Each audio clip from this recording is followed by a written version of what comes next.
wabarakatuh. Bismillahirrahmanirrahim. Rabbi shrah li sadri wa yassir li amri wahlul 'uqdatam min lisani. Allahumma shalli wa sallim ala sayyidina Maulana Muhammadin wa ala alihi wa sahbihi ajmain. Amma ba'du. Ini yang saya hormati pertama, pengatur saya ini Profesor Dr. Haji Maskuri. Yang cara ngomong tidak kayak profesor tapi kayak jurkam.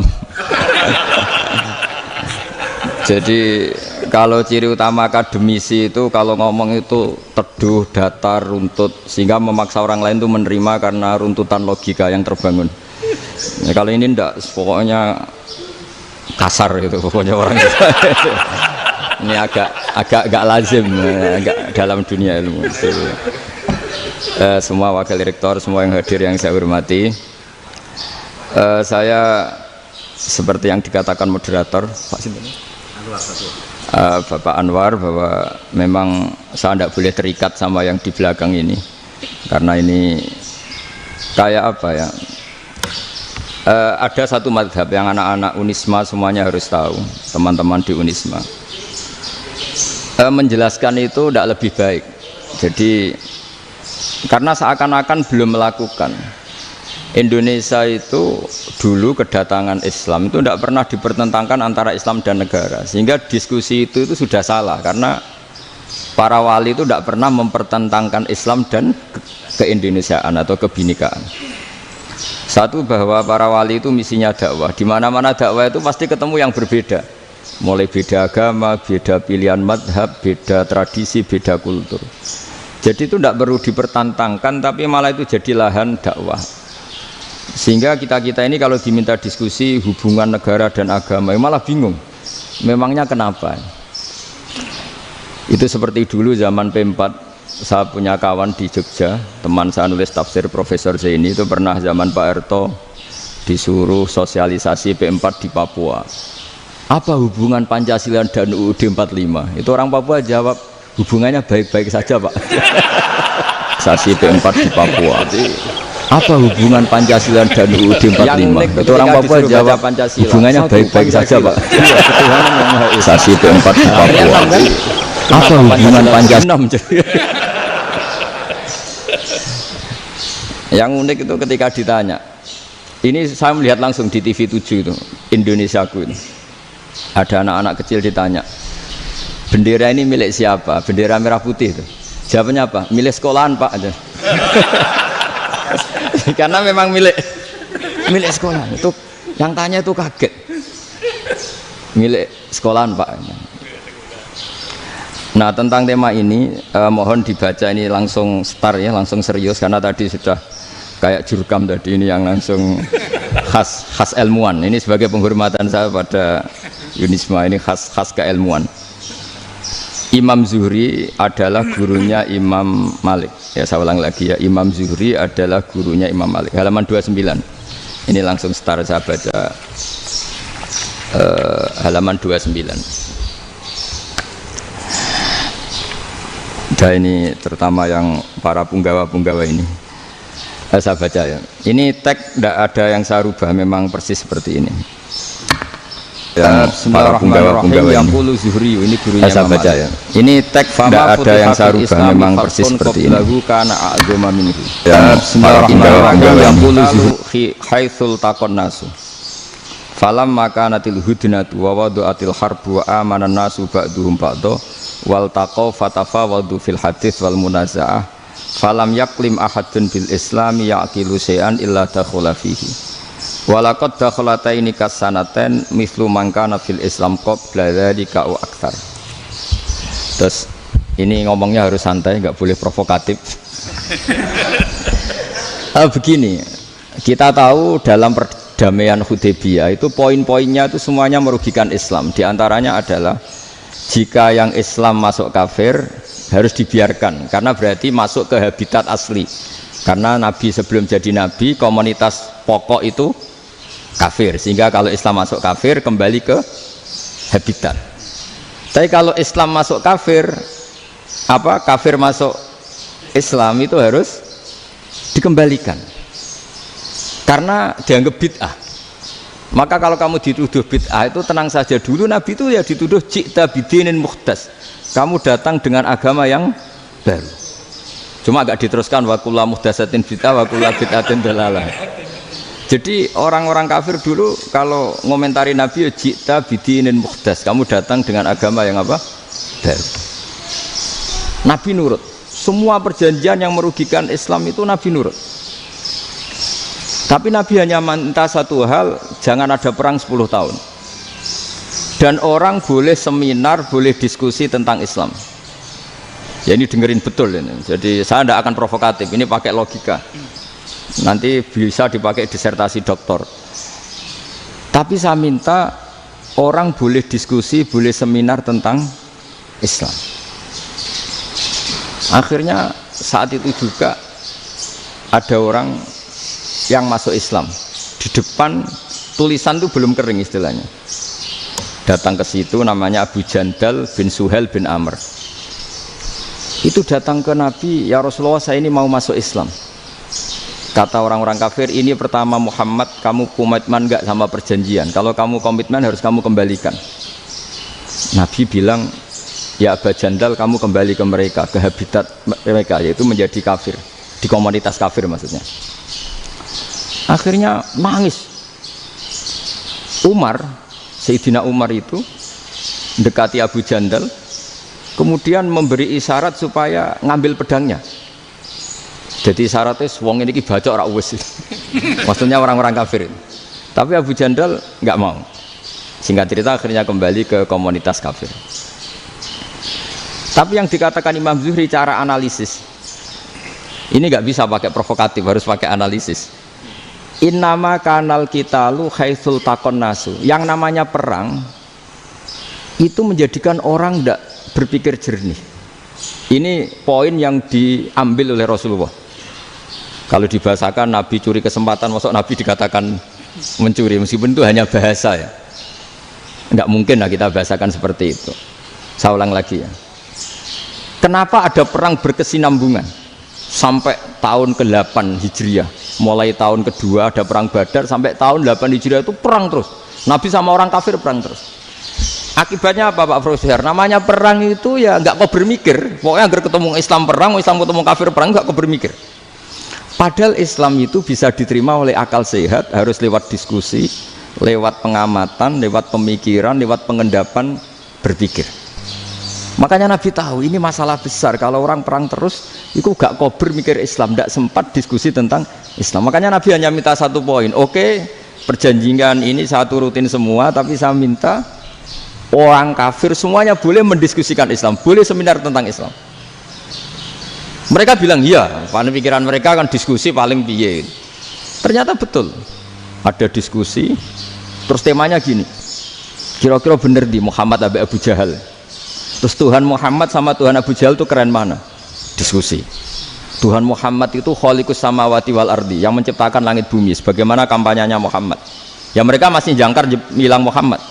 Kalau Tuhan kita, ya berhala itu yang kita bikin, yang kadang rusak, yang kadang kudanan, terus lemutan, pokoknya terus diskusi. Kita kok bener pengirannya Muhammad. Terus Muhammad Abu Jahal. Mulai dhisik Muhammad itu ratau bodoh nih. Mulai dulu Muhammad tuh gak pernah bohong. Abu Jahal, waduh, wis bodoh nih ngongkonan. Wis ribet kan? Dan semua diskusi itu mengarah ke kebenaran Islam. Akhirnya ngomong kafir sing tokoh-tokoh yo cara Jawa yo. Wah, semane jebule masalah ini kan. Artinya gini, kalau kita ingin Indonesia damai, sebenarnya yang untung itu Islam. Karena Tuhan yang menciptakan langit dan bumi tentu gak akan diperbandingkan atau akan dikalahkan oleh Tuhan yang lahirnya saja sudah di bumi. Misalnya kita menjual Tuhan Allah, siapa itu yang menciptakan langit bumi, yang ada sebelum langit bumi? Bandingkan dengan Tuhan yang lahirnya di bumi, ada tanggal lahirnya, ada aktenya, itu kan sudah ribet kan? Begitu juga kalau memperbandingkan tokoh. Muhammad itu siapa? Tokoh yang bisa menyatukan pan-Arabik, tokoh yang begini-begini, yang sayang istri, sayang keluarga.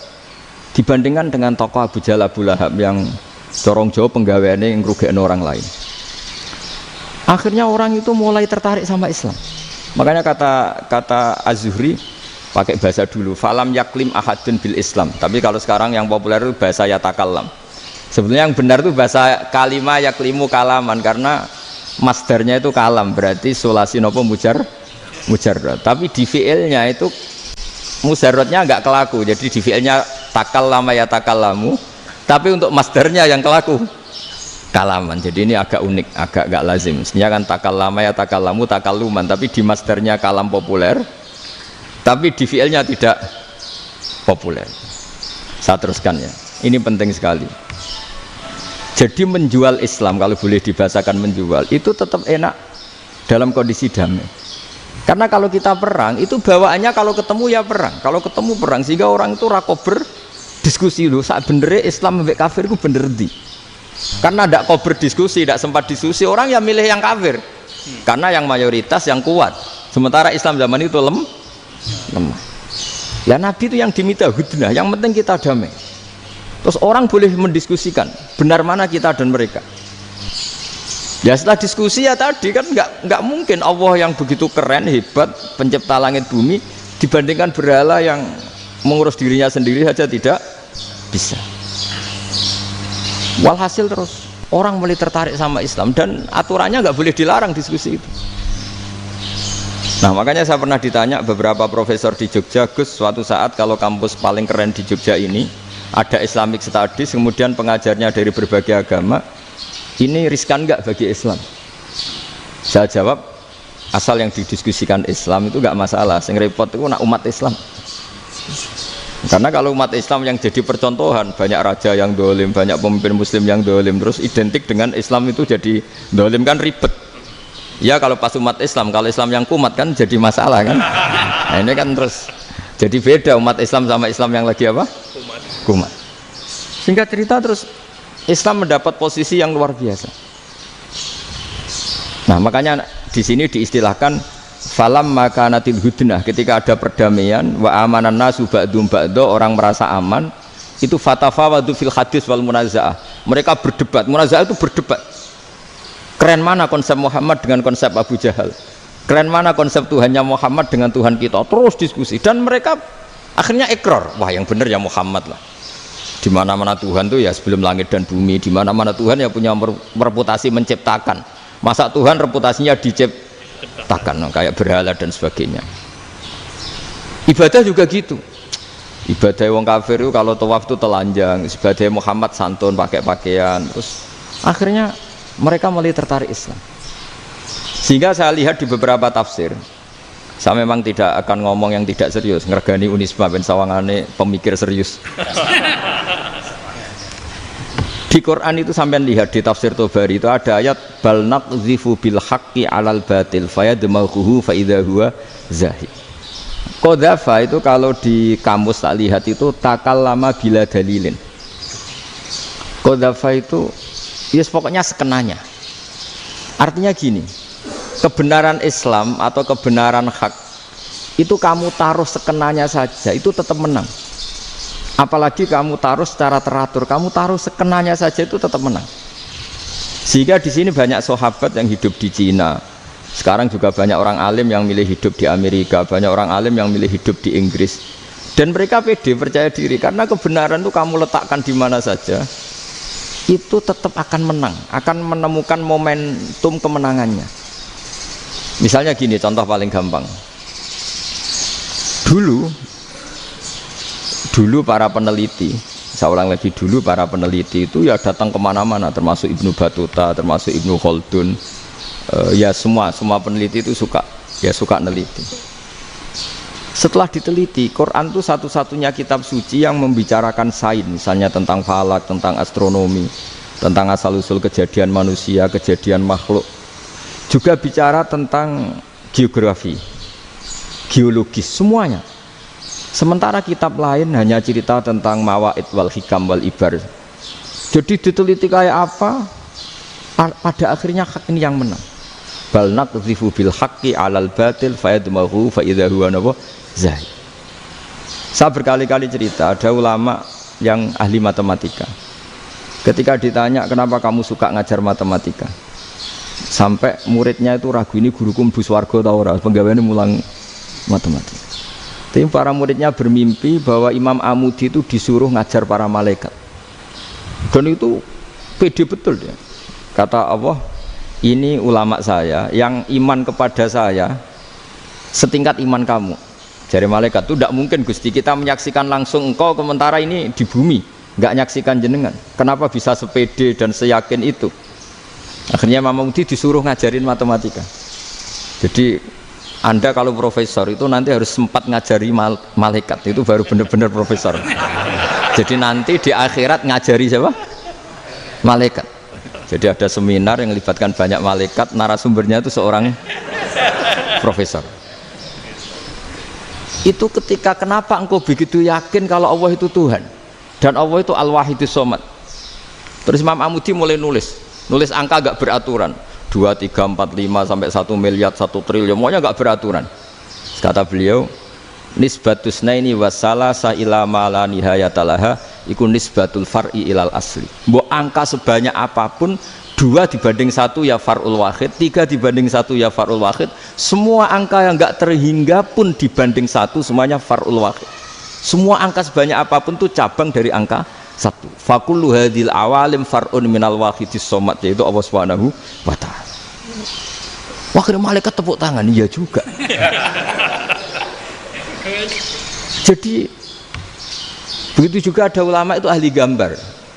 Saya dulu ngaji sama Mbah Mun Al-Husunul Hamidiyah, itu kitabnya itu banyak gambarnya.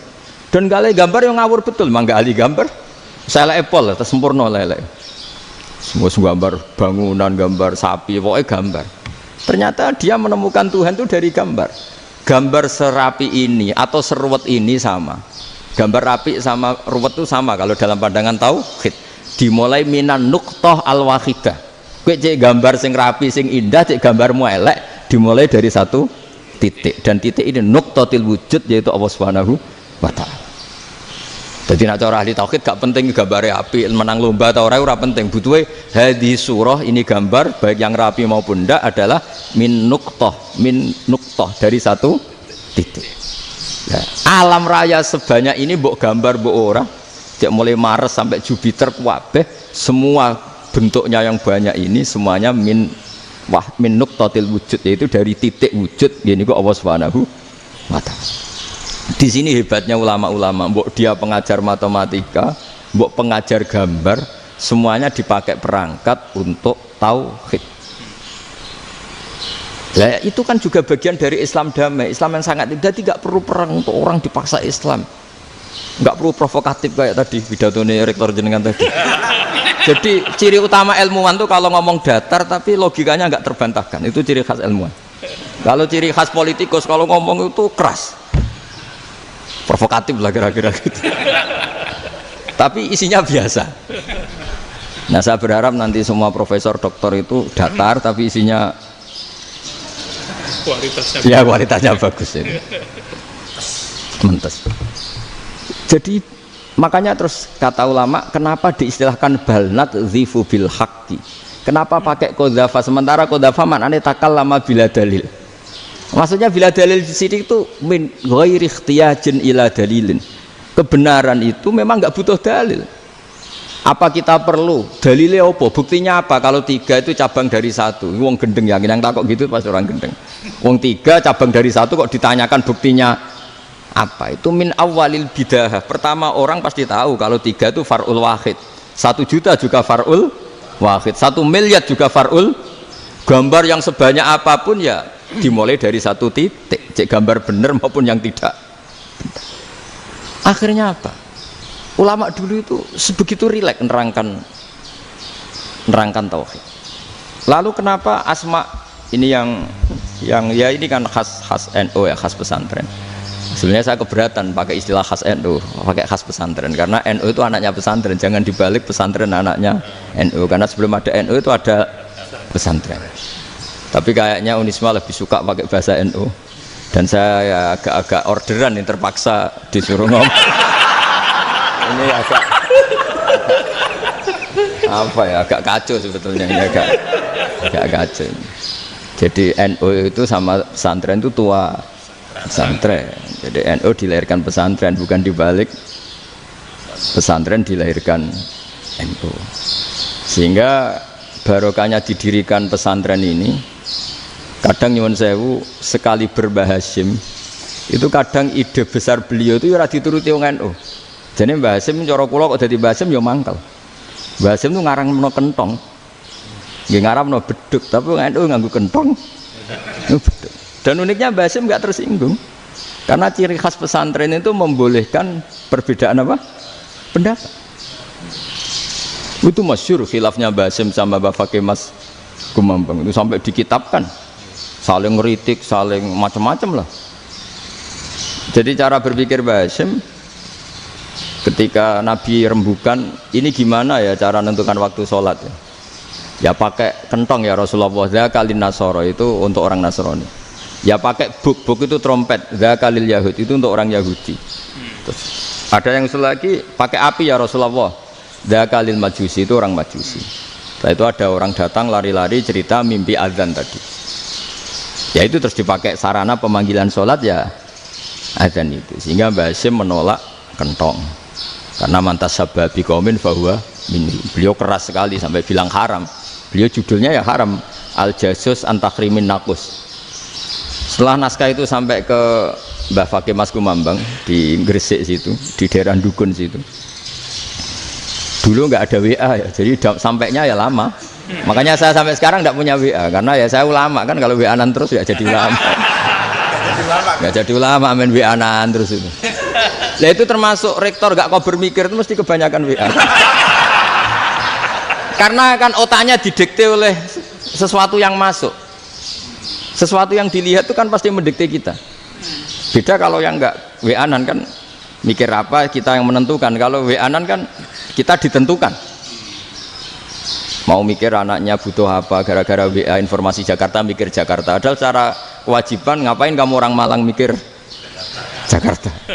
Gara-gara WA mikir Jakarta belum selesai ada berita di Sulawesi, mikir Sulawesi. Habis itu mikir NTT. Makanya semua orang sekarang merasa tokoh nasional gara-gara informasi yang masuk itu nasional. Jadi Mas Yo RT yang mikir gimana Gus Indonesia kok. Padahal RT loh. Sampai lupa kalau dia itu RT. Jadi semua orang sekarang merasa tokoh nasional. Dan itu gara-gara apa coba? Akhirnya semua orang juga punya ide tentang nasional. Harusnya negara itu gini-gini.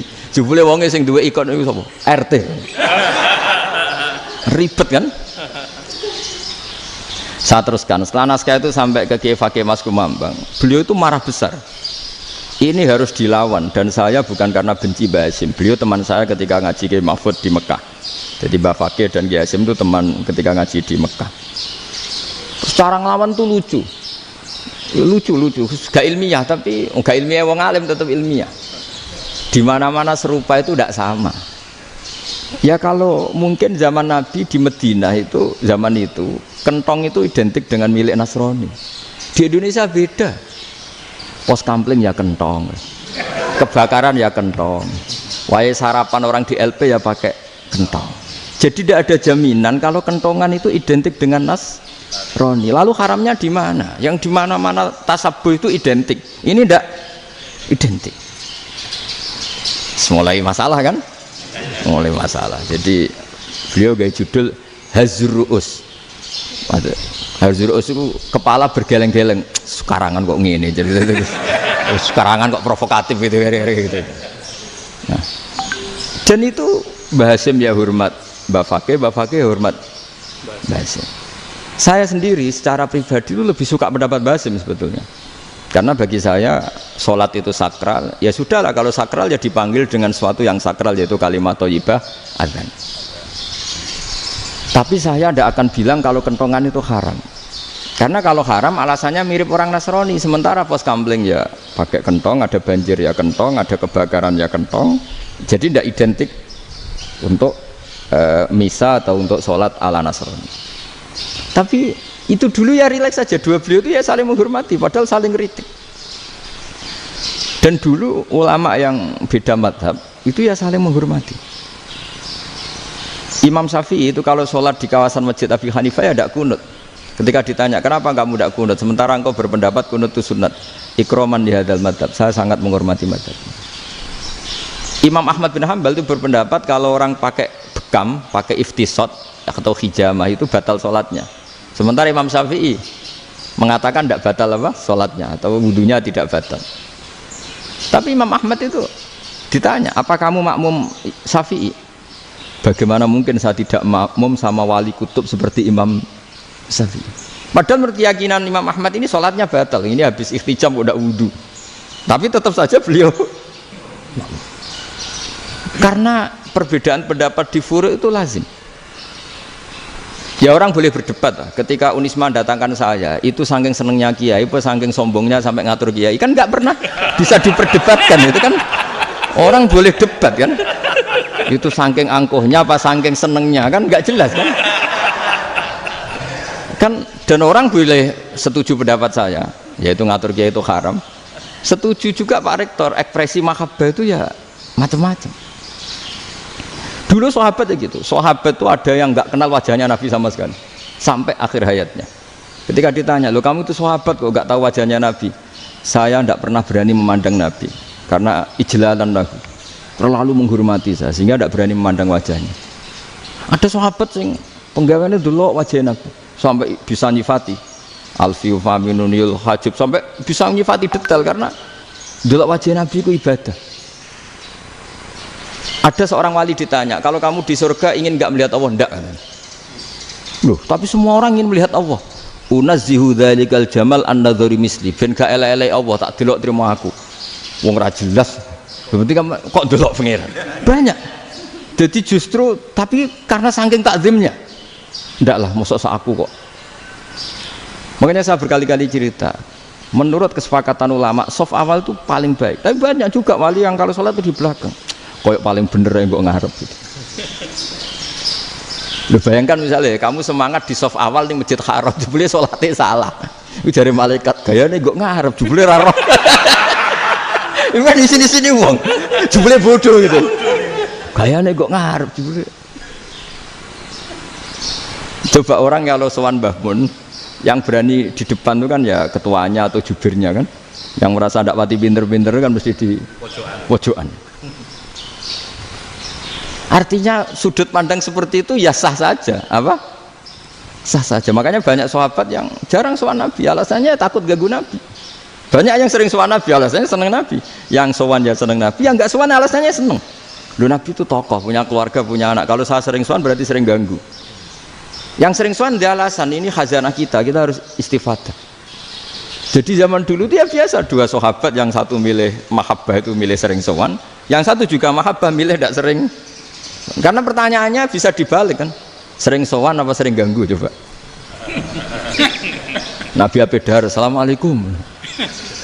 Nabi nimang cucunya, assalamualaikum. Ayo bener yang sowan apa bener yang enggak kalau seperti itu.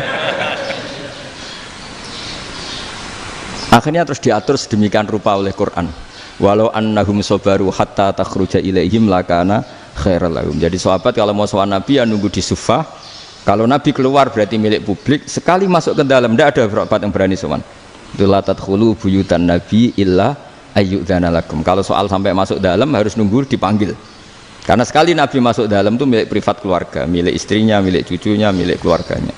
Dan Nabi sekali keluar ke ruang itu berarti milik publik. Itu terus jalan tengah. Karena kalau langsung masuk, bayangkan saya itu sering menyaksikan. Mbah Mun habis ngaji 2,5 jam ngaji Jalalain, baru masuk, assalamualaikum. Padahal yai mungkin mau ke kamar mandi, mau ini itu. Jadi dulu itu Quran sangat modern. Sebelum ada dokter ngatur tamu, rektor ngatur tamu itu Islam sudah modern. Dia kan nggak fair kan? Misalnya saya ke Unisma harus janjian pakai ini, terus kalau misalnya kesini selonang-selonang kan lucu kan, mentang-mentang kiai terus juga sowan-sowanan selonang-selonang. Padahal kalau kita mau ke mereka pakai protokol, sering tidak fair dunia ini. Tapi karena aku kiai ra oleh gelo ya sudah. Akhirnya saya memutuskan gak gampang kemana-mana karena itu. Saya sering didatangi ajudannya menteri, Gus mau ada tamu dari Jakarta tanggal ini, mesti saya bilang, mereka milih tanggal yang mereka kosong. Kok tidak mikir apa pas itu kosong? Tak jawab enggak lah, sebelum diatur bahasanya dan tawaduknya gitu.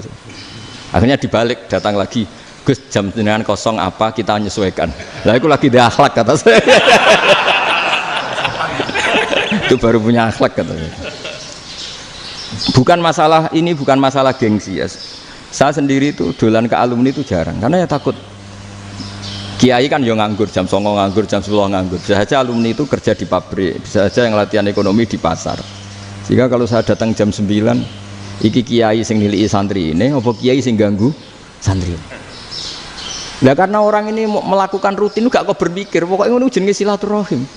Mau nyerah kok berpikir, padahal kalau diangen-angen ini kiai yang nilai santri ini, apa kiai yang ganggu santri ini karena datang di jam kerja.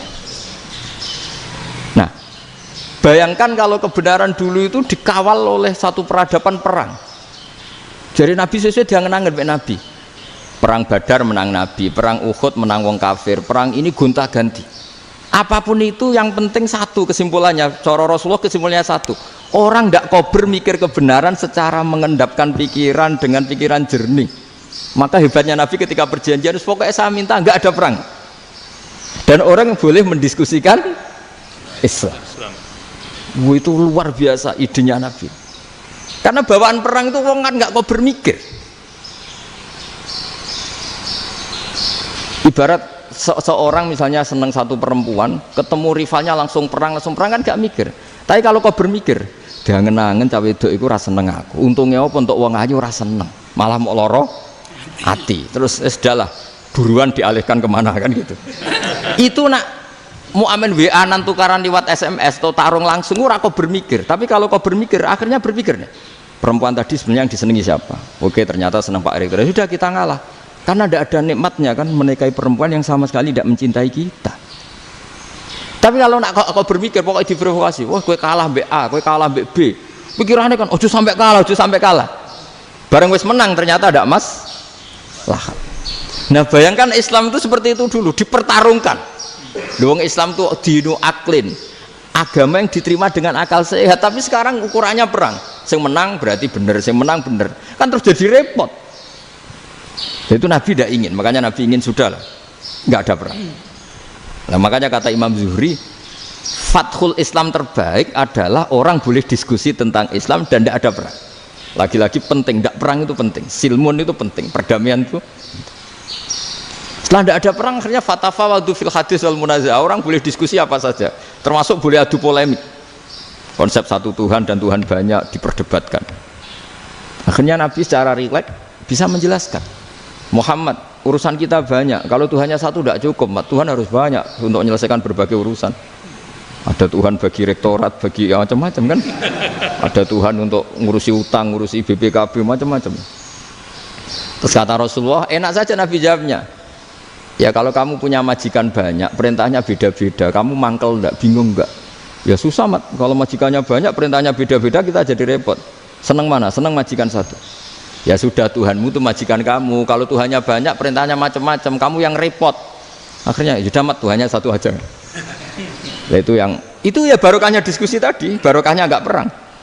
Daraballahu mathalan rajulan fihi syuraka'u mutasyakisuna wa rajulan salamal lirajul hal yastawiyani masalah. Terus alhamdulillah. Jadi orang yang paling kafir pun saat itu taslim. Nah, ini kembali ke kalimat la ilaha illallah. Saya tidak perlu provokatif, pasti teori saya itu benar. Bukan saya bilang benar itu karena sombong, enggak. Ini sesuai teks. Misalnya begini. Benar enggak kelompok takfiri yang suka ngafirkan orang lain? Itu pasti tidak benar. Logikanya gampang. Orang yang kafir 70 tahun saja dengan melafadzkan la ilaha illallah menjadi muslim. Masa dengan kalimat yang sama yang muslim menjadi kafir? Itu logikanya kan nggak ketemu. Orang kafir 70 tahun untuk menjadi muslim disuruh baca apa? La ilaha illallah.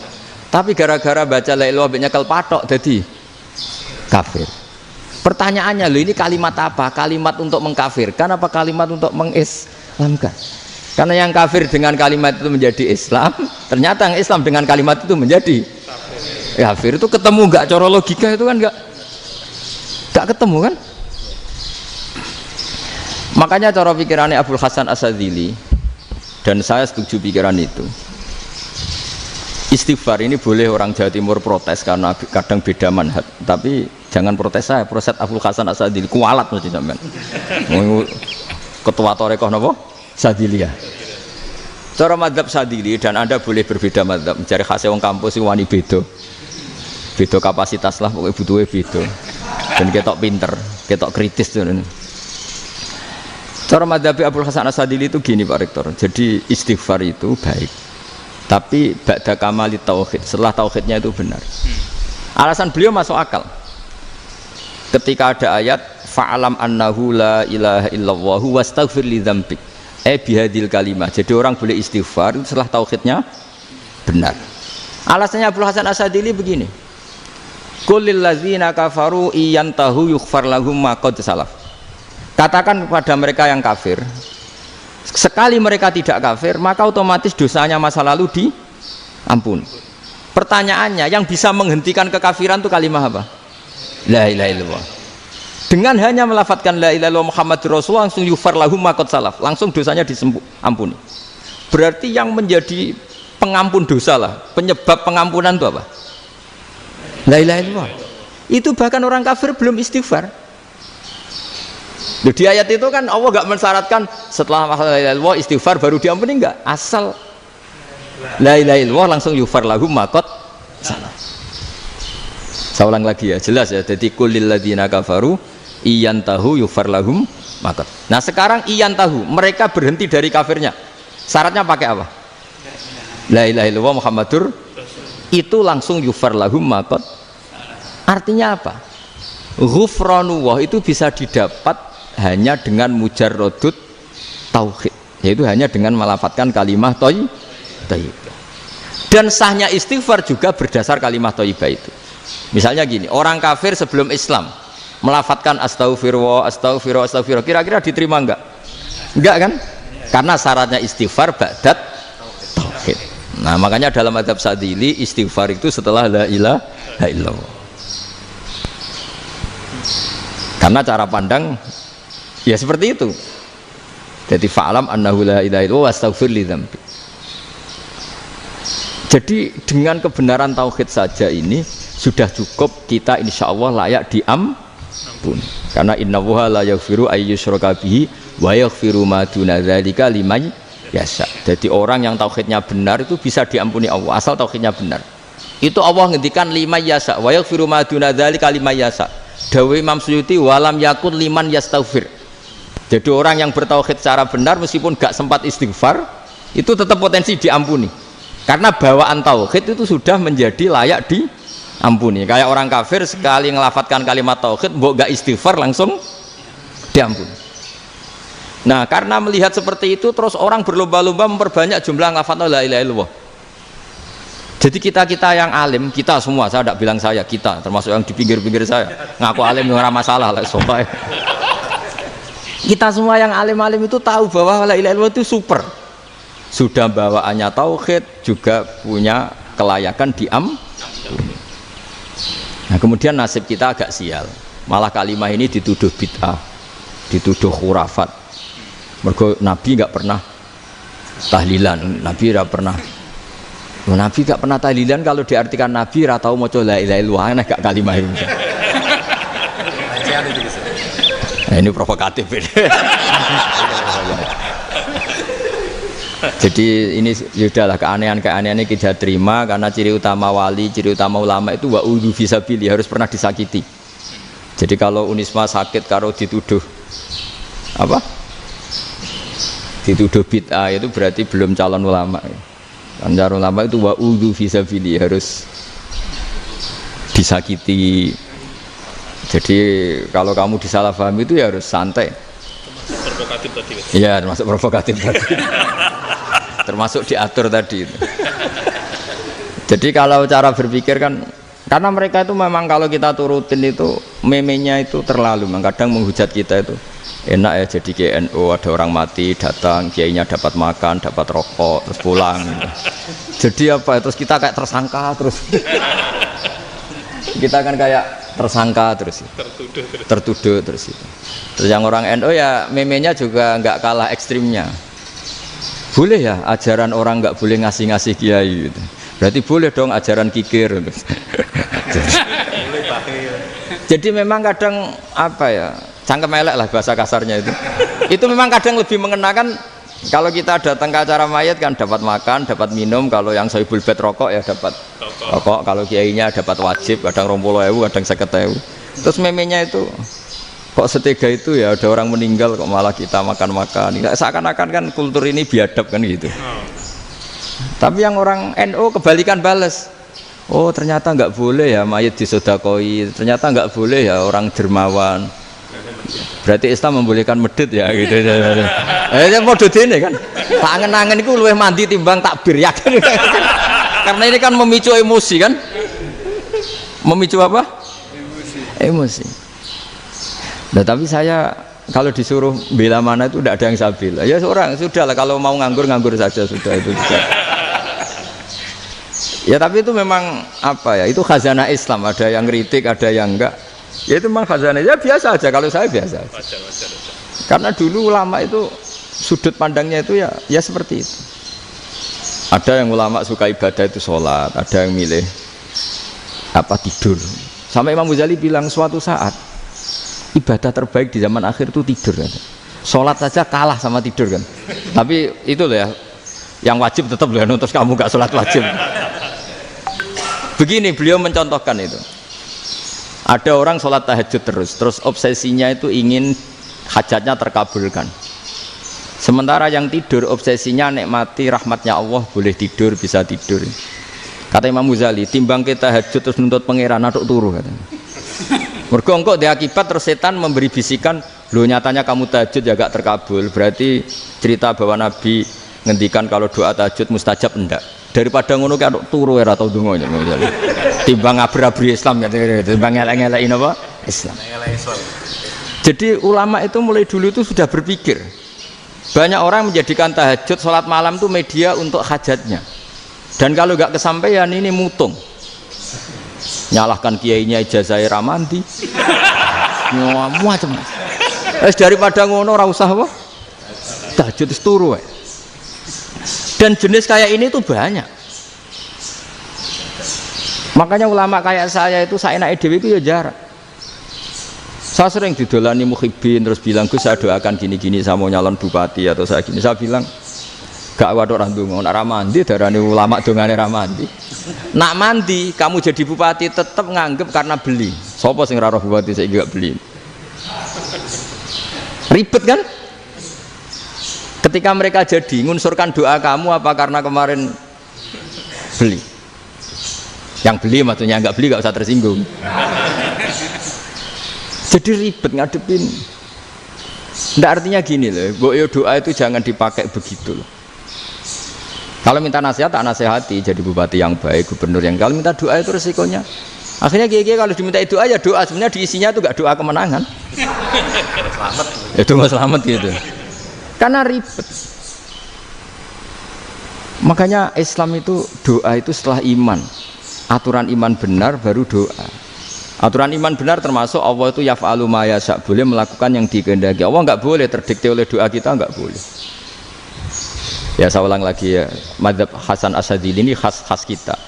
Jadi la ilaha illallah itu didahulukan sebelum istighfar. Tapi kebalikannya madzhab Imam Sanusi itu dibalik. La ilaha illallah itu kalimat yang sakral. Karena yang sakral dibutuhkan muqaddimah, yaitu yang melafadzkan harus yang sudah bersih, yang sudah steril baru melafadzkan la ilaha illallah. Maka dalam madzhab Sanusiyah istighfar dulu baru la ilaha illallah.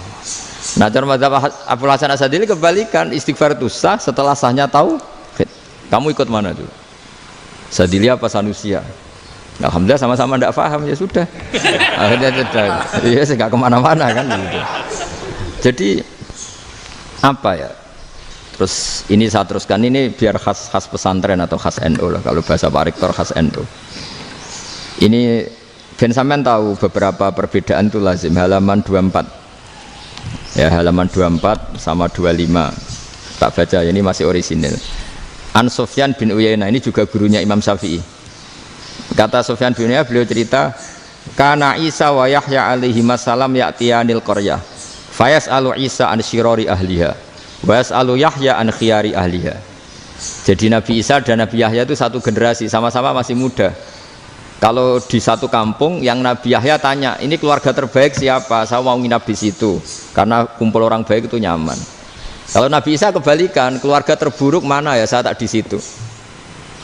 Nah terus Akhirnya faqala lahu Yahya, lima tanzilu ala syirarin nas. Kenapa kalau kamu bermalam kok malah kumpul orang-orang yang nakal? Innama ana tabibun udawil mardo. Saya ini nabi, barat dokter. Di mana-mana dokter yang ngumpuli yang sakit, ngobati yang sakit. Makanya di NU itu ya banyak Kiai Jazab mengumpuli yang nakal-nakal. Nak tepak yang ngentas yang nakal, nak ora tepak ya katut. Ini adu nyali lah sudah gitu. Tapi itu ada ilmunya, yaitu niru Nabi siapa? Isa. Kalau kamu dokter penelitian tuh cari daerah yang banyak pandemi apa yang bersih? Yang banyak pandemi, karena yang namanya penelitian ya di situ kan. Kalau kamu dakwah ngentas kemiskinan, ke daerah miskin apa daerah kaya? Nah sama, kalau ngentas kefasikan ke daerah fasik apa daerah orang soleh? Fasik. Ya, tapi itu Nabi Isa. Nah, kalau kamu tidak Nabi kan potensinya kan ngantut itu. Tapi setidaknya bahwa kita sering disalahkan karena punya beberapa tokoh yang ngancani fasik-fasik, itu sebenarnya ada dalilnya, yaitu Nabi siapa? Isa. Nah terus masalah tegas dan lunak. Ketika ada mahasiswa misalnya pacaran, boncengan lanang dan perempuan, itu pilihan kita apa? Kalau tegas, terus gak mau mendengar kita. Misalnya gini, contoh gampang, tak beri contoh Pak D. Jangan orang tua, nanti secara fikih itu beda. Nah ini kan kita orang pesantren, nah, biasa ngaji fikih detail. Kamu Pak D seorang perempuan, mahasiswi misalnya, sering pacaran. Setiap ke situ sama pacarnya kamu diam saja. Padahal kamu dosen keislaman. Mesti pawanaan kamu nyimpulkan, ternyata pacaran itu tidak apa-apa. Buktinya Pak D itu tidak negur, menengahi. Ini berarti as-sukut alal mungkar. Tapi kebalikannya, Pak D ini terkenal keras. Nak rono mesti radiaku ponaan. Akhirnya yura rono. Mesti ngerti nak mesti diamuk. Nah, dua orang ini sama-sama gagal kan? Yang lunak menjadikan ponakannya pacaran terus karena enggak negur sehingga dikira membolehkan. Sing keras juga enggak sempat bina wong rono era wani. Akhirnya dua orang ini sama-sama enggak ketemu, sama-sama enggak berkesempatan membina kan? Gagal membina kan? Karena yang keras ponakannya enggak pernah situ, berarti enggak bisa bina kan? Yang lunak membiarkan berarti juga ada bina. Nah, Islam itu antara dua itu. Ya agak terlalu lunak, enggak terlalu keras. Karena kalau terlalu keras, misalnya ada kiai terlalu keras, lu masyarakat mau tanya itu gimana? Lari kan? Lu saya ini punya pengalaman pribadi. Saya ini kan kecelok orang alim. Itu kalau pernah ya saya itu berusaha ya pokoknya ya umumnya orang alim lah. Tenang, terus anteng, enggak gejlok-gejlokan. Itu enggak ada yang tanya. Saya mimpi ketemu beberapa ulama itu disalahkan. Terus umat saya kalau mau tanya itu ke siapa? Wong alim wis wibawa, meneng tambah banget wibawanya. Bala Quran sering gojlok rektor macam-macam. Terus wong wanita kok, saya biasa ke pasar pandangan dicegot orang. Gus, putri saya itu sering keluar darah tapi melebihi batas haid gini-gini. Kalau badhe sowan jenengan, gak usah sowan ning kene mbek ngadeg-ngadegan. Terus tanya, yang haid berapa hari, Gus? Ya supaya rudat ilal adat sebelum dia punya penyakit istihadah itu berapa? 6 hari ya sudah, kembali 6 hari lainnya mustahadah, tetap sholat, tetap normal. Tapi kalau sawi bawa, moro pasar gue tasbih seduwilu. Iku mesti wong salaman njaluk donga yakin. Tapi baru kayak rada uraan ketemu wong-wong, dol pening ndi? Mak pening ndi? Gus beneran Gus ketemu jenengan kula wingi badhe tua kok. Akhirnya tanya. Dadi uraanku iku amdan. Lha nek sampean asli iki asli uraan. Karena ndak uraan lah tetap ndak wibawa kan. Jadi baru kayak uraan itu ya banyak. Saya itu kalau ngantor di Jogja itu banyak orang yang tanya. Ya biasa tuh tanya macam-macam. Karena saya uraan. Ke pasar ya orang, bahkan di bis sering ketemu orang. Wah beneran Gus kalau badhe sowan jenengan badhe tanya ini.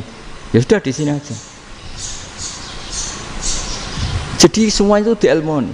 Nah, Nabi itu punya sisi yang dua-duanya jalan. Memang beliau luar biasa, dipilih Allah yang luar biasa. Nabi ketika wibawa itu banyak sahabat yang bahkan mengenali wajahnya aja tidak bisa. Ka'anna ala ru'usihim at-tayr. Bayangannya seakan-akan di kepalanya itu ada burung yang takut terbang, saking antengnya. Tapi Nabi sekali mengeluarkan job, sekali santai, itu sahabat tanya itu sampai yang nggak pantas ditanyakan. Nabi saat tadi kumpul istri saya, tapi tidak inzal itu wajib mandi ndak. Aro'aita law anna ahadana ya'ti imro'atahu walam yunzil. Itu ya ditanyakan. Nabi mun kumpul mboten saged inzal sepundi. Guys metu lagi. Terus ya ada yang tanya macam-macam. Ya saking ada sahabat dipanggil Nabi tambah lari, dipanggil lagi tambah lari. Panjenengan nyeluk, oh pas kula kumpul bojo kula. Lah kula kuwatir jenengan orang suci, saya belum mandi, makanya saya lari. Nabi ngendikan innamal mukmin thahir, ya nak masalah ketemu kiai ra apa-apa ijek junub. Sementing kok nak salat ya adus sik. Tapi Nabi sekali pakai mazahirul jalal, tapi pakai wibawanya, itu orang nggak berani ngomong. Tapi sekali Nabi rileks, itu orang bisa tanya apa saja, termasuk halal yang nggak pantas. Ada sahabat itu tanya lucu, tanya Maimunah. Maimunah itu ya cantik tapi sudah agak tua lah. Maimunah, ya umal mukminin, hukumnya ngambung bojo pas Ramadan ubi. Wah gak roh aku, gak tahu diambung kan Nabi pas Ramadan. Tanya Saudah, wah malah orang arah diambung. Kalau Saudah itu kan istiwa itu. Lucunya istrinya jawab, tanya Aisyah yang mungkin Nabi, iya yang mungkin tanya Aisyah. Itu yang usul ya istrinya Nabi Maimunah. Selalu Aisyah, tanya be Aisyah. Ya Amirul ya umal mukminin gini-gini. Wah Aisyah yang cantik masih perawan kan. Qabbalani Rasulullah bahwa oh Nabi biasa ngambung-ngambung pas Ramadan dan beliau tetap puasa. Akhirnya fakih ngarang kan wa takbil fi Ramadan wa tublah la tubtilu shauma ngambung ora. Iku ya udah biasa di sini. Ya nasi bojone ayu. Ndak ini artinya seasik itu gitu. Jadi garwane Nabi sing ngrasa rodok tuwa. Wah, aku ora tahu ya. Kok Aisyah. Serilek itu dulu itu. Maksudnya orang Islam pertentangan itu. Maksudnya ini balik semua ini bedanya orang pesantren sama orang kampus. Kalau orang kampus mau cerita agama itu rahmatan lil alamin, tapi nyontokno rileke ora iso. Agama itu rilek, tapi nyontokno rileke ora iso. Mergo ya rapati ngaji. Contohnya ora iso, dadi mau gawe kaidah mau Islam itu rahmatan. Jadi Nabi itu lah, Allah juga gitu. Allah itu kalau sudah memperlihatkan madzahirul jalal, itu mbok malaikat Jibril rawani. Ketika Allah dengan madzahirul jalal. Tapi kalau Allah dengan madzahirul jamal, madzahirul apa? Jamal. Iku ya gojol-gojol kan ambek makhluk gojol. Yo buli-bulian cara sakniki. Ya sampean delok ning hadis syafaat itu, akhiru man dakhalal jannah atau akhiru man kharaja minan nar itu di beberapa judul. Ada seorang rojul yang ahli neraka ya, dintas baik pangeran, terus ditudono swarga. Gusti, swarga, sengiler tok ora wong wayu, roh wis ngiler tok. Ngerjaluk Gusti mosok roh tok ora oleh mlebu. Jarimu asal mlebu metu kon neraka ora jaluk-jaluk meneh. Sumpah lho ya, gak jaluk apa-apa meneh. Mboten Gusti. Sekali saya keluar dari neraka ndak akan minta apa-apa lagi. Wis. Wallahi, wallahi. La as'alu ghairaha. Maksudnya ghaira khoslah, ghaira tilkal khoslah. Ya niku pokoke selain keluar dari neraka saya ndak akan minta lagi. Didono swarga wong do kelon seru wibet kan. Sing bojone elek kan dendam dadi ning swarga iku. Swarga iku wis macam-macam. Gusti mosok roh tok ora oleh mlebu. Jarine ra janji ra njaluk meneh.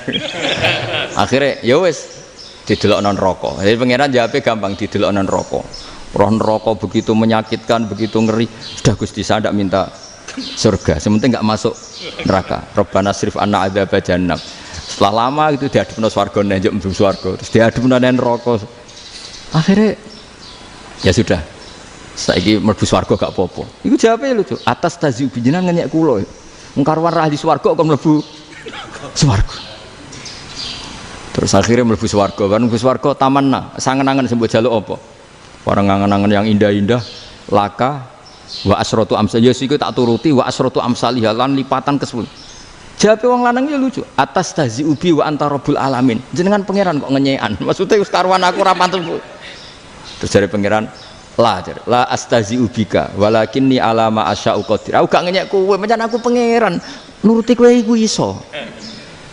Jadi Allah sendiri ketika dengan madzahirul jamal itu malaikat ya ono sing wani bantah.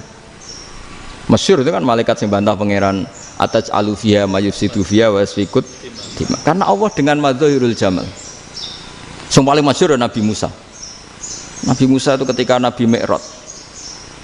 Nabi Mi'raj itu beliau kira-kira di langit keempat lah yang masyhur atau kelima. Ngelangkai. Nabi Musa nangis, ya Rabbi ini apa-apaan? Orang sing ja'a ba'di kemudian melangkai makom saya ini apa-apaan? Jadi Nabi Muhammad kan apapun hebatnya kan junior. Kok melangkahi makom saya ini apa-apaan? Enggak fair. Sampai Nabi Muhammad itu tanya gini sama Jibril, reaksi Allah gimana ketika melihat Musa seperti itu? Jawab malaikat Jibril lucu. Ya roh khiddatahu, Allah sapal gayane Musa. Biar. Jadi lucu. Ya dibiarin aja sama Allah. Tapi yang jenenge Nabi Musa itu kekasihnya Allah, tetap berkah bagi kita. Betul. Ketika setelah Mi'raj diwajibkan sholat 50, gentenan Nabi Musa kelihatan nabinya. Sebenarnya Nabi Musa itu sebetulnya loh, gak nguntungkan kita sebetulnya. Tapi yang nguntungkan, sebenarnya tidak niat nguntungkan kita, tapi nguntungkan. Nabi Ibrahim kan di langit ke-6, keren lah. Konti jong ketemu Allah ngeten-ngeten kan sholat seket. Karena Nabi Ibrahim terkenal Nabi baik, tidak bantah. Bareng Nabi Musa, kenapa diceluk pangeran? Aku akan sholat ping seket. Inna umataka la tutiku dalik. Wah, gak kuat umatmu. Serai-rai gak umatmu orang arah kuat saya keterokok. Tapi sebenarnya Nabi Musa itu niatnya bukan membela kita. Fa inna umati latu, umatku sing gagah-gagah ra iso meneh umat. Berarti sebetulnya ya itu masih pakai gengsinya gitu. Wes ngono-ngono lah sementing kita untung. Sebetulnya dia itu enggak terima wong umat saya aja yang lebih kuat. Enggak kuat apalagi umatmu. Dan terus sebutin irji ila rabbika fas'alhu takhfif. Itu berarti Allah dengan madzahirul jamal. Sudahlah, datang ke Allah minta keringanan. Allah itu baik. Minta, ambek Allah itu ringanan mau 5 tok, jadi cek 45. Balik Nabi Musa, piro 45, cek ra kuat umat. Wong umatku ra kuat, jadi sebenarnya dia bilang umatku ra kuat. Lho cara Nabi Muhammad model wong Malang, yo beda umatku mbek umatmu. Ribet kan? Beda. Lho Nabi Muhammad kan tidak seperti itu kan? Tidak punya akhlak Malang kan? Akhlak. Maksudnya akhlaknya mujur itu, enggak akhlak yang baik gitu. Ya akhlak yang mujur, bukan yang Malang gitu. Jadi Nabi ya manut. Tinggal 40 kan, dikurangi lagi 35 sampai 9 kali kan? Masyhur itu. Ya kan kalau dikurangi 55 kan berarti turun naik kan 9 kali. Itu setelah 5 itu Nabi Musa cek usul masih ragu. Itu cara Nabi munggah nentek. Ini entek ya. Terus iya doa tuntas betul. Sebebas. Terus munggah ado-ado laupun. Ngapain itu? Akhirnya Nabi Muhammad sudah sampun ya kalimah Allah. Saya ini malu sama Allah Musa. Sudah 9 kali dan diturutin terus. Jadi Allah kalau dengan madzahirul jamal itu Nabi Musa biasa nego sama Allah. Tapi ketika Allah dengan madzahirul jalal itu Nabi Musa enggak berani. Yaitu di hadisus syafa'ah. Hadisus syafa'ah ketika manusia datang ke Nabi Adam, ya tuna Adam. Ya Adam anta abul basar ngene isfa'li ana inda rabbik. Kamu saya minta mensafaati kita. Nabi Musa, Nabi Adam inna rabbi qad ghadibal yawma ghadaban lam yaghdab qablahu mislah wa la yaghdab ba'dahu mislah. Ini Allah sedang murka besar dan tidak akan murka seperti ini lagi. Sudah saya tidak berani, nafsi. Nabi Ibrahim enggak, termasuk Nabi Musa ketika itu ya enggak berani. Karena Allah dengan madzahirul jalal. Itu Nabi Musa enggak berani. Sudah saya sendiri itu pernah salah. Yaitu saya membunuh seseorang yang enggak disuruh oleh Allah membunuh itu. Yang pas jotosi orang Kipti. Akhirnya datang ke Nabi Muhammad. Pas ke Nabi Muhammad Allah dengan madzahirul jamal. Dengan madzahirul jamal sampai Kanjeng Nabi ngendikan analah saya akan memintakan syafaat kalian. Terus fa ahmadu rabbi bima hamida allamaniha rabbi. Saya muji Allah dengan pujian-pujian yang orang lain tidak tahu, hanya saya yang diajari, kata Rasulullah. Ya di sini menurut banyak ulama termasuk kitab yang saya baca, kenapa Muhammad sebagian namanya Ahmadu? Itu dari af'al tafdil fa Muhammadun ahmadu min ghairihi. Muhammad Rasulullah itu kalau muji Allah di atas cara mujinya nabi yang lain. Jadi Ahmadu bukan dari fi'il mudhari' lil mutakallim tapi dari af'al apa? Tafdil. Fa Muhammadun ahmadu min ghairihi. Bahwa Kanjeng Nabi Muhammad sallallahu alaihi wasallam itu cara mujinya Allah di atas pujian para nabi. Makanya di sini Sayyid Ali Zainal Abidin kalau muji hamdal hamidin wa fauqa hamdil hamidin. Jadi Pujian saya ini di atas rata-rata cara mereka apa? Memuji. Yaitu sirinya apa? Nabi itu tahu bahwa akhirat itu tidak bisa batasi Allah. Kamu tidak bisa nyemprit Allah. Allah, ini akhirat loh. Amal sudah tidak manfaat. Ingat itu. Tidak bisa seperti itu. Allah itu nggak bisa tunduk sama konstitusi yang bernama akhirat. Artinya Allah meskipun di akhirat tetap duwe hak yaf'alu ma yasa atau yaf'alu ma yurid. Nggak bisa kamu terus wah ini akhirat amal ra iso dikirim wong mati, amal ra iso dikirim. Ya pangeran kok mbok atur. Kalau kita yang mengirimkan tidak bisa, tapi kalau Allah tetap bisa. Makanya ada kiai mengatakan kodok qadar ora iso dirubah, itu kamu. Makanya ada seorang kiai ditanya, kodok qadar ora iso dirubah sekali dicatat selesai. Jadi kiai tadi, tapi nak Allah iso. Dalile apa yang huwa ma yasha wa yusbit. Nak Allah ya iso, sing ra iso kan kita. Nah, Nabi itu tahu betul meskipun akhirat itu Allah masih bisa dinego saking baiknya. Akhirnya Nabi sujud, masyhur itu terus, ya Muhammad irfa' ra'sak wasal tu ta' wasatu safa. Semat sirahmu angkat, kuwi apa tak turuti. Terus semenjak itu Nabi minta apa? Syafa. Artinya apa? Ketika Nabi lain berpikir bahwa akhirat ini membatasi amal karena sudah Nabi tahu betul kalau Allah tetap Allah. Yang enggak terbatas kekuasaannya, enggak terbatas rahmatnya juga saat di akhir. Makanya disebut fa Muhammadun Ahmadu min wairihi. Makanya wa mubasyiran bi rasuli ya'ti mim ba'di ismuhu Ahmad. Jadi makanya terus banyak GNU sing macam-macam lah. Sing ono sing potongane wedi terus hati-hati. Niku berarti makome Madhahirul Jalal.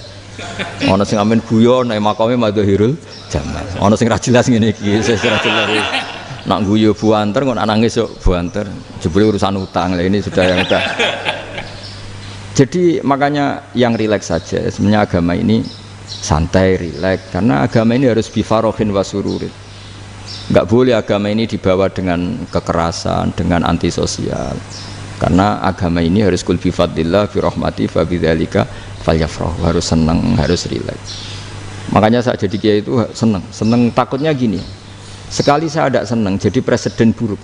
Ternyata jadi wong alim ra enak, itu contohnya. Sampai merengut terus uripe susah, nanti orang tidak berani jadi orang alim. Makanya saya buktikan bahwa saya lebih bahagia di bang rektor. Nanti orang ingin jadi rektor semua, gak ingin jadi orang alim. Saya pernah ketemu sekian rektor di Jogja, tanya, Gus, kenapa jenengan bela-belain pesantren sampai segitu? Kan keren kampus NU, sekarang ada Unisma, ada NU Jogja, ada NU Jepara gini. Terus tak bilangin gini, sampai rektornya itu istighfar. Saya bilangin gini, ini sekaligus tak kasih tahu ini rektor Unisma ini. Tak bilangin gini, andai kan tidak ada kiai kayak saya itu Islam bisa tutup. Katanya. Kok bisa, Gus? Misalnya ada perempuan haid faqal adat. Itu kalau untuk tahu hukumnya haid daftar dulu ke Unisma. Daftar dulu kan? Setelah daftar nunggu pelajaran haid. Baru tahu haid setelah 3 tahun dari masalahnya. Gitu. Tapi baru kayak kiai ketemu saya di jalan, Gus anak kula nu haid ngeten-ngeten mboten normal hukumnya piye? Oh hukumnya ngene dibalekno ning adat. Ora usah registrasi, ora usah daftar. Jadi ya harus ada istighfarnya lah. Unisma juga harus istighfar, semuanya harus istighfar. Karena ada sisi yang nggak mewakili kebutuhan Islam. Tapi saya sebagai kiai juga istighfar. Karena fakta hukum mengatakan yang boleh jadi KUA yang jabat, yang boleh kemenak yang punya gelar. Dan ini yang mengawal Islam secara undang-undang karena mereka yang bikin. Nah karena kiai tidak punya gelar tidak bisa jabat di situ. Saya juga istighfar. Jadi tidak sampai entuk yang istighfar. Karena yang kebutuhan ini terwakili yang punya gelar. Tapi yang punya gelar juga harus istighfar tadi. Mosok kepen roh hukum haid dengan ini kuliah se. Ngentek itu aja nanti nunggu guru yang pas mata pelajaran itu. Ya, terus kapan dekne salate wong jawabannya belum ketemu. Tapi baru kayak saya kan ketemu di jalan tanya. Terus saya sering ketemu. Gus saya ini bapak angkat. Mau nikahkan putri saya. Itu gimana itu kalau cerita wali sebenarnya anak saya sok, kalau nggak cerita nggak sah karena saya bapak angkat. Itu banyak. Hanya tak akali ya sudah wali yang sebenarnya taukil pada hakim tanpa diketahui, tapi hakikatnya itu taukil hakim. Itu kan tidak gampang. Nah, tapi kalau tanyanya di kampus, registrasi dulu, daftar dulu, baru tahun berapa ada pelajaran itu. Semester 5 baru tanya. Iya kan? Semester 5 ya? Iya. Oh, itu kan. Jadi jangan kira terus sistem Unisma itu yang terbaik di dunia, enggak juga kan? Enggak juga. Dan sistem-sistem yang lain maksudnya ada. Tapi sistem kiai lho, Mbah Mun juga sering pesen saya, kowe kudu seneng pegawai negeri. Piye-piye sing jaga agama pegawai negeri. Kemarin pas acara 7 harinya Gus Roba sama matur itu di depan para kiai. Setelah saya jadi kiai ya itu nyata. Islam di Papua, di NTT yang bawa siapa? Dokter negeri, ya kan? KUA negeri. Barokahnya mereka negeri dijamin negara kan? Barokahnya Muslim berkebutuhan Islam. Akhirnya bikin musola di situ, bikin masjid. Bahkan di Korea Utara itu ada masjid bawaan duta besar, karena banyak duta besar Muslim berkebutuhan masjid. Yang bisa gini itu yang negeri apa yang swasta? Negeri lah. Di sini kiai tidak mewakili semua kebutuhan apa? Islam. Tapi kampus juga enggak, kampus Islam sekalipun tidak memenuhi semua kebutuhan Islam tadi. Masa orang tanya kan nunggu semester berapa tadi? Semester 5 masih daftar dulu. Nunggu pelajaran itu.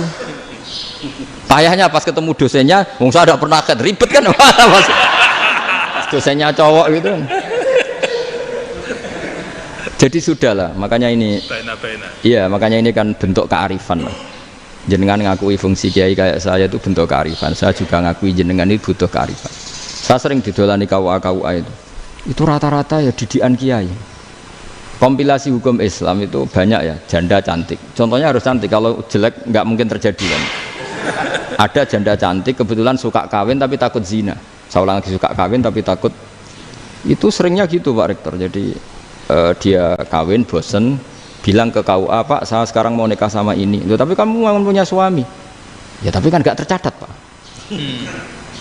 Itu KUA-nya rata-rata itu nggak berani. Meskipun nggak tercatat, karena secara fikih meskipun nggak tercatat tetap dia seorang perempuan yang bersuami, maka nggak boleh nikah sama orang lain.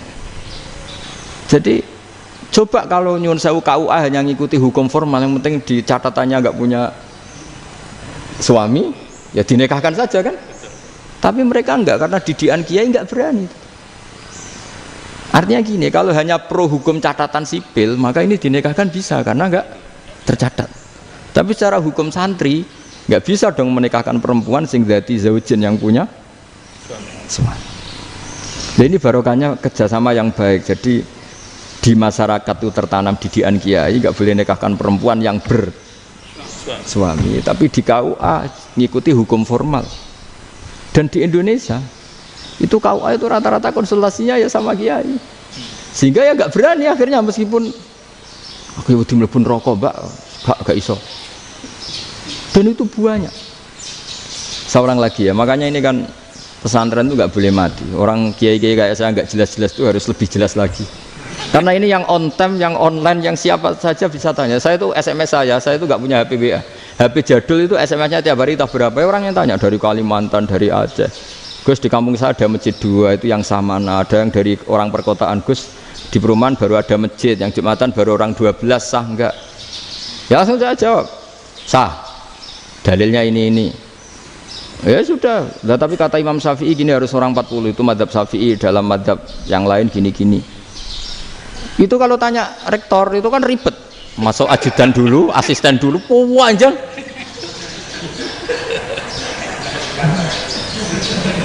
Wah itu kan ribet kan. Memanggil dosen, dekan VAI dipanggil, dekan VAI nggak mau langsung jawab, cari dosen yang nekuni itu. Usul fikih, saya nekuni itu baru seminar, nunggu dulu mbak, ini orangnya baru. Kok panjang kan? Bisa tutup Islam kalau kesuwen.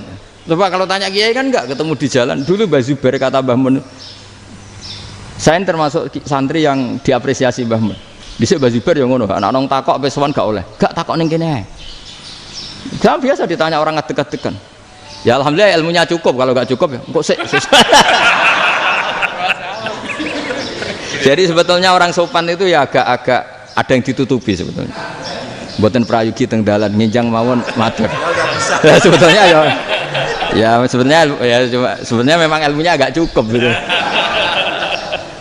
Tapi itu sebenarnya secara fikih itu haram, menunda itu haram. Yo haram tuh, coba bayangkan ya, kalau tanyanya sekarang, Gus saya ini sudah keluar darah 1 bulan penuh, padahal normalnya hanya 6 hari. Saya nanti sholat enggak? Kalau ninjang mawon dugi kula, berarti kan hari ini belum ada keputusan. Sholat apa enggak kan? Tapi karena modus tadi, boten prayogi nggih ngendikan ngoten teng dalan ninjang tengen kula. Itu kemungkinannya 2, sopan atau goblok, itu saja. Kayaknya kalau sopan enggak lah. Kayaknya enggak lah kata. Karena secara fikih itu jelas haram. Bagaimana mungkin sesuatu yang harus dipraktekkan nanti duhur dijawab besok, berarti duhur, asar sampai subuh belum ada jawaban, berarti nggak ada sholat kan? Ya, makanya dibutuhkan orang-orang alim yang kultural seperti ini, dan NU menghormati kultural. Tapi Mbah Mun juga sangat menghormati Islam formal, karena tadi produk-produk formal itu bisa dilembagakan oleh negara, dan itu kita ikut untung gitu. Makanya Mbah Mun itu kalau punya tamu KUA, punya tamu polisi sampai pejabat itu. Kenapa saya contohkan KUA? Supaya jangan kira seperti pendapat orang-orang hasud, wah ya mesti aja disolani presiden seneng, menteri seneng. Enggak juga. Sebenarnya semua kiai itu mulai KUA sampai polisi, polsek, polres itu seneng semua. Karena sama-sama diajak mengawal bangsa ini, diajak mengayomi semua masyarakat. Tapi kadang-kadang masyarakat ngeritiknya, jenenge kiai disolani menteri ya seneng presiden. Padahal yang sowan kiai itu ya mulai KUA, Kapolsek, kepala desa, RT, mudin. Itu mudin kalau tanya ya lucu-lucu. Gus kalau nate nyembelih pitik kemanian, pitike go gede man. Akhirnya wis ngerti nak kemanian langsung tak sebelah meneh. Terusane ku sah ta ora. Ribet. Ya tak jawab, lah pitike pasti ku jek urip ta ora? Jek urip Gus. Wis sah cara mazhab Malik jek urip. Karena itu ada perdebatan antara mazhab Malik dan mazhab Syafi'i. Nah cara Imam Syafi'i itu agak ketat. Hewan yang punya kehidupan sudah mutharibah, misalnya ayam jago, contohnya harus jago, karena kalau ayam kecil diikhlaskan haram. Jadi yang cilik wae kan gitu. Fikih itu ya, fikihnya orang Indonesia itu pecundang. Kalau ayam kecil nggak ditanyakan, matek ra wis. Kalau jago, jago ditabrak truk kejet-kejet. Andai kan nggak disembelih pun mesti mati. Itu cara mazhab Syafi'i itu haram. Karena penyembelihan ini tidak menjadi penyebab kematian, tapi memang karena kecelakaan tadi. Tapi cara mazhab Imam Malik enggak. Andai kan nggak disembelih, matinya kan 2 menit lagi atau 1 menit lagi. Andai kan nggak disembelih, berarti mati sekarang itu bawaan pisau apa bawaan kecelakaan? Ya sudah halal gitu caranya. Nah akhirnya ya saya bilang ya sudahlah kita semuanya mati. Jadi cara debat, cara Imam Syafi'i enggak, cara berpikir itu sudah tidak kehidupan yang normal, yang dimana-mana penyembelihan itu mematikan yang hidup normal. Jadi agak ketat. Sehingga dalam contoh kemanian, kalau dalam bahasa Jawa nyembelih agak sempurna terus pesonya jatuh atau apa itu, kalau pakai mazhab Syafi'i agak kesulitan. Jadi kalau mazhab Malik asal diselesaikan secara fauron, dan juga sebagian mazhab Syafi'i itu halal. Nah orang mesti tanya gitu, Gus, wedhusku tabrak truk, man Gus kejet-kejet. Tapi nak pitik cilik ra ditakokno. Makanya termasuk kritiknya Mbah Mun, tapi ini mazhabnya Mbah Mun ya, kamu boleh ikut boleh ndak, karena ini urusan ndak penting. Dewe wong-wong lucu, nak ditakoki yuyu muni haram mergo amfibi. Yuyu ngerti ya, Man? Yuyu nggih. Tapi nak ditakoki kepiting muni halal. Mergo nak yuyu haram gak eman, nak kepiting eman. Besar. Padahal alasannya coba, kenapa yuyu haram? Karena amfibi kan, bisa di air. Pertanyaannya, kepiting seperti itu ndak?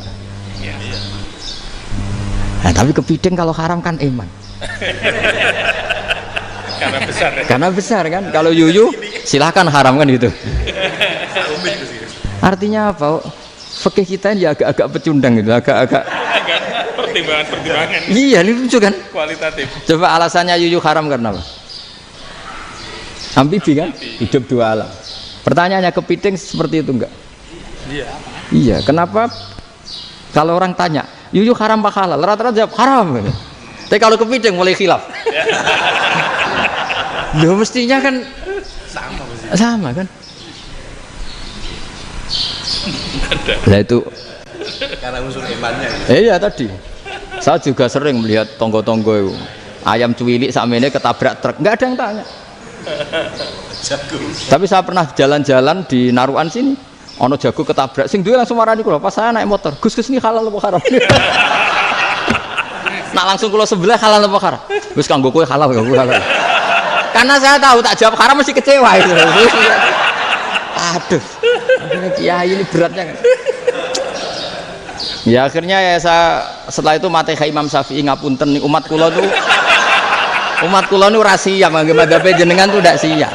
Untuk madzhab ini ndak sama. Iya kan akhirnya pakai madzhabnya Imam Malik tadi. Ya tak Fatihah Imam Syafi'i ini mboten niat nglawan jenengan. Tapi ngobati tiang eman. Mergo pitike besar itu. Jadi ini kan ceritanya itu makanya yang rileks saja lah bahwa Islam ini yang rileks, yang menyenangkan karena ya agama ini harus menyenangkan. Raditu billahi robba, raditu itu seneng banget, ridho itu puas.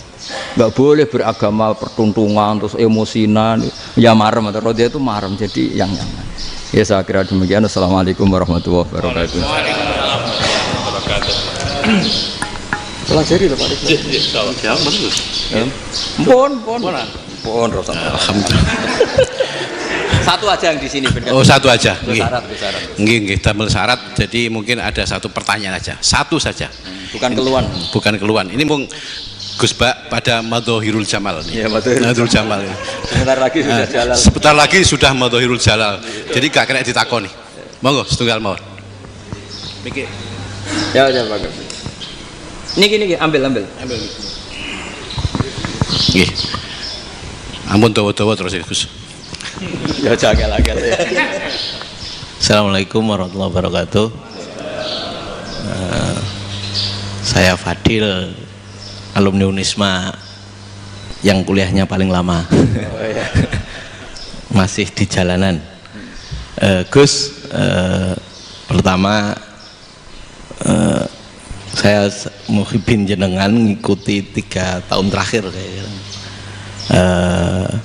Sepertinya ketika Mbah Hasyim Asy'ari hadir di tahun 1900-an sampai mendirikan itu kok suasananya sama seperti Gus Baha hadir di tengah-tengah situasi genting Indonesia ini. Saya kira yang memunculkan nama Gus Baha di banyak media online yang saya amati itu malah awalnya dari kelompok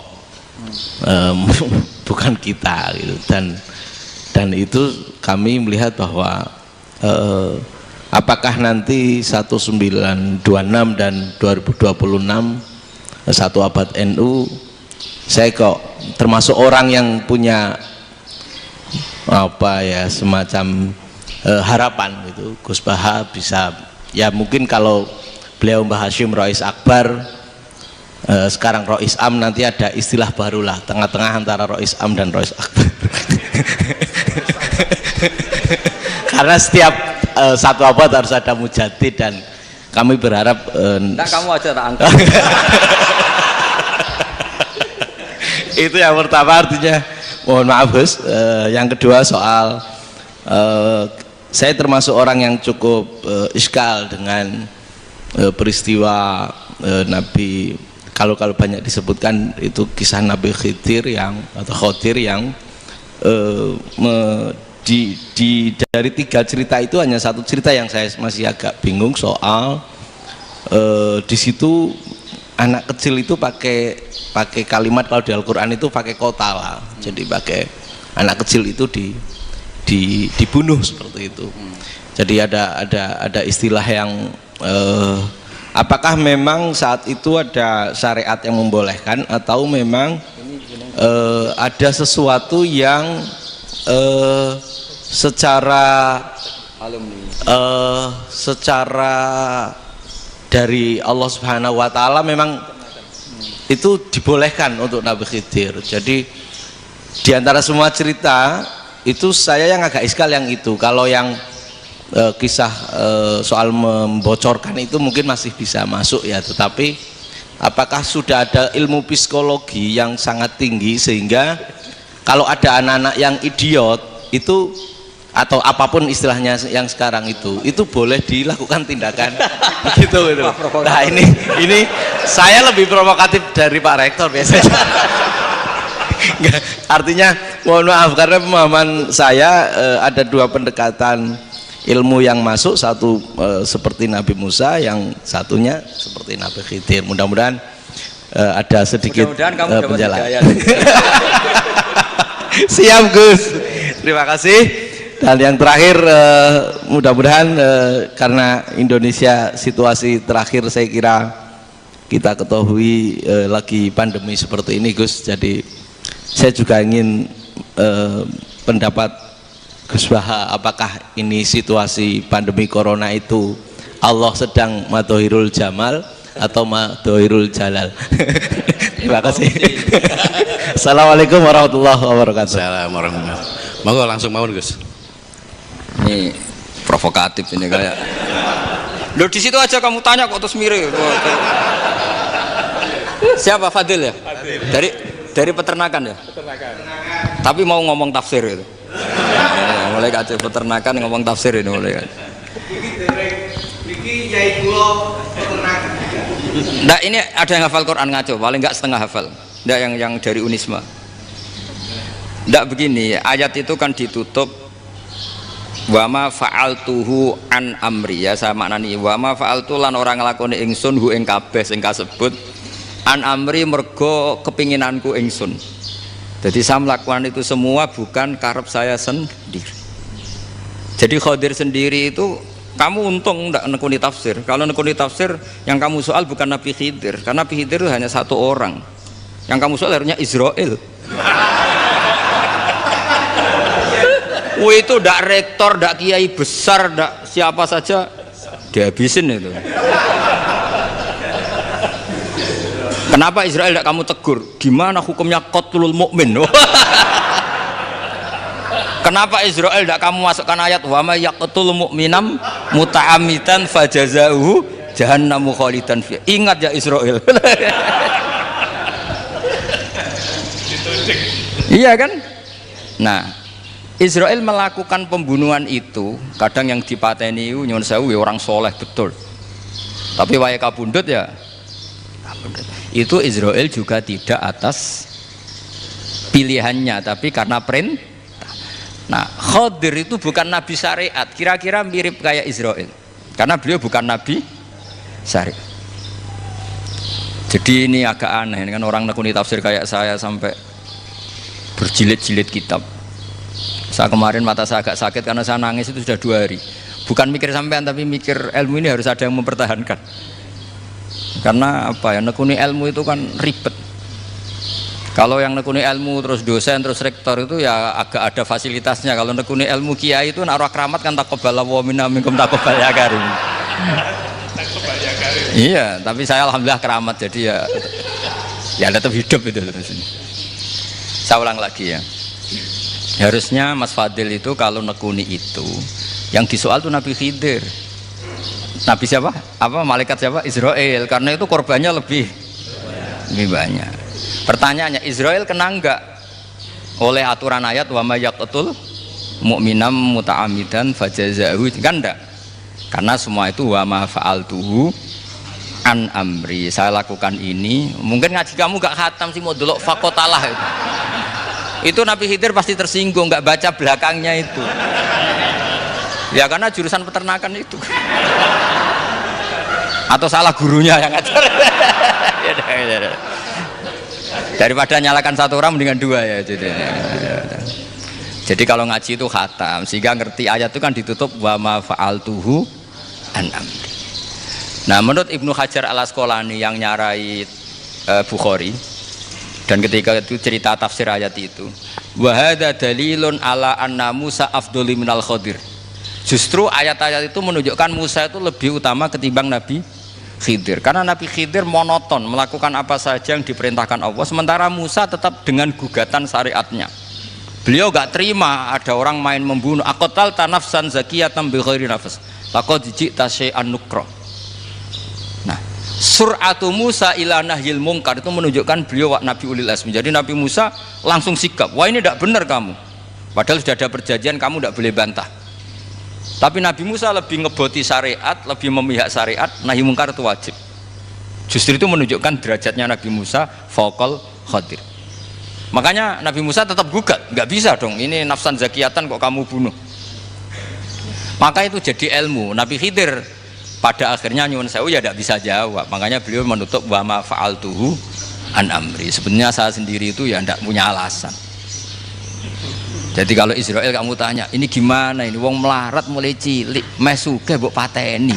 Mbok yo baro ben sempat sugih gitu. Ini kuliah paling lama, urung sempat urip penak. Nah itu kan boyo mateni wong kira-kira lah, nak wis sempat mapaan sempat. Lu andai kan Israel pakai aturan syariat kan mateni orang kan jadi kira-kira lah. Jadi itu tidak ada hubungannya tadi dengan ilmu yang kamu katakan urusan psikologi, anak itu tetap semuanya haram dibunuh, nggak boleh. Ya jadi tetap. Makanya ini pentingnya ngaji khatam itu tadi. Jadi pada akhirnya Nabi Khidir itu ada punya alasan, hanya ngendikan wa ma fa'altuhu an amri. Pada akhirnya yang paling pokok yaitu semua ini saya lakukan saya sendiri itu tidak tahu karena perintah. Jadi untung kamu gak nyual Nabi Israel. Kalau nyual diinjem ribet kan. Ini orang tadi pas seminar Gus Bak ngeritik saya. Wah. Jadi itu pinter kamu, yang kamu soal Nabi Khidir ya, jadi enggak itu. Ya kalau nyoal Israel resiko tinggi itu, resiko tinggi. Tapi yang jelas gitu ya, makanya tradisi pesantren seperti ini harus terus karena yang punya tradisi khatam. Saya tuh kalau ngaji kitab udah khatam tuh tersiksa karena tadi kadang-kadang yang depan-depan tuh enggak jawabannya di belakang. Tadi wa ma fa'altuhu an amri. Dari kata wilu malam tasti alaihi sobro. Jadi ya sudah kira-kira seperti itu. Wajar kamu tidak sabar, wajar kamu tidak itu. Memang saya sendiri sebenarnya nggak paham itu. Jadi ya, cara bahasa Jawa deh. Wajar saya kira paham. Wajar aku deweku ya ora paham. Aku ya mau ngelakoni gitu.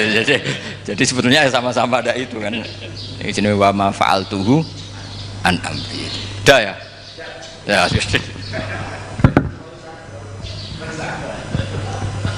Sudah ya. Nggak perlu dijawab katanya beliau. Baik Bapak Ibu semuanya yang saya hormati, dan saya tidak harus menyimpulkan karena kalau menyimpulkan malah itu mendukuri ulama kan itu nggak tawadhu lagi malah itu khawatir kualat kalau. Baiklah mungkin hanya kita tutup dengan berdoa yang dipimpin oleh Gus Bah. Nggih betul napa-napa, dan setelah itu nanti kita foto bersama nonton. Al-Fatihah. Alhamdulillahirabbil alamin. Ya na'budu wa nasta'in.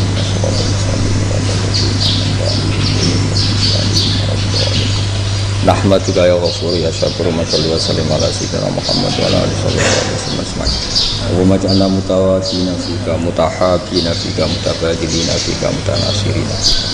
Waj'alna ya Allah mimma yaj'aluka samadana wa maqsudana.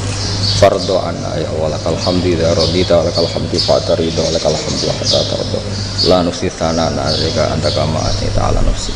Allahumma ya ilahana bi jail basir nabi Muhammad sallallahu alaihi wasallam ij'alna ya wa min khiyari ummati ij'alna mimman yuqimu hadzal din wa mimman yakhtumuhu wa yansuruhu waj'al ya Allah himmatana fi hadidar ila kalimatika al-ulya fi ilmika wa fatimika as-salamah wal afiyah fid dunya wal akhirah.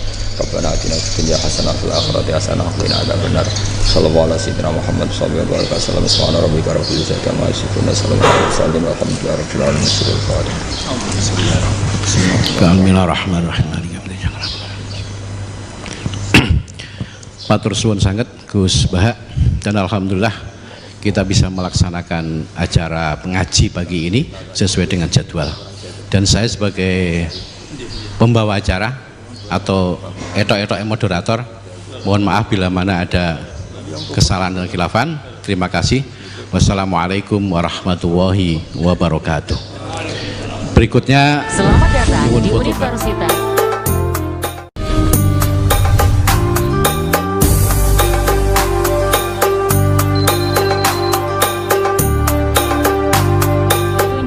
Laboratorium yang modern serta didukung dengan tenaga ahli yang berkompeten.